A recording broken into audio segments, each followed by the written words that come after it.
I was an artist, or I was trying to be.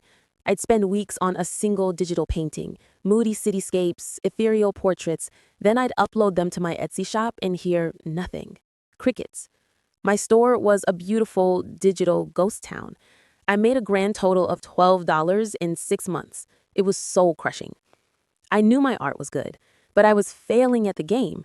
The game was SEO, keywords, tags.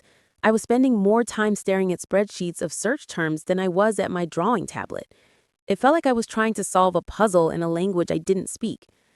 One night, after a particularly brutal zero sale day, I just snapped. I'd taken a few Python courses in college for fun. I opened up my code editor and thought, the data is all right there, on the website. The successful shops, the front page listings. What if I could just see what they were all doing?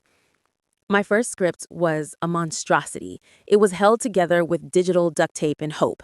All it did was scrape the top 50 listings for a search term, pull every single tag they used, and count the duplicates. It was ugly. It ran in a black and white terminal window, but it gave me a list, a cheat sheet. I took one of my forgotten paintings, a girl surrounded by glowing mushrooms, and swapped out my sad guessed at tags with the top 20 from my script.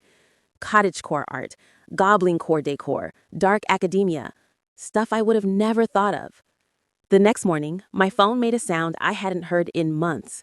Ka-ching! A sale. An hour later, another. By the end of the week, I'd sold more prints than I had in the entire previous year. It was electric. I posted about my little script in an Etsy seller forum on Reddit. I figured I could help a few other struggling artists. My inbox melted.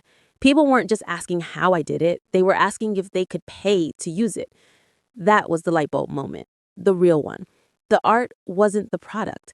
The tool was the product. I spent a month learning a web framework, hooking up a payment processor, and building the ugliest, most functional website you've ever seen. I called it Listing Light. I charged $10 a month. Today, Listing Light serves over 50,000 sellers. I have a small team. My paintings are still on my shop, but I don't worry about selling them anymore. It turns out I wasn't meant to be the artist on the front page. I was meant to be the one who built the ladder to get everyone else there.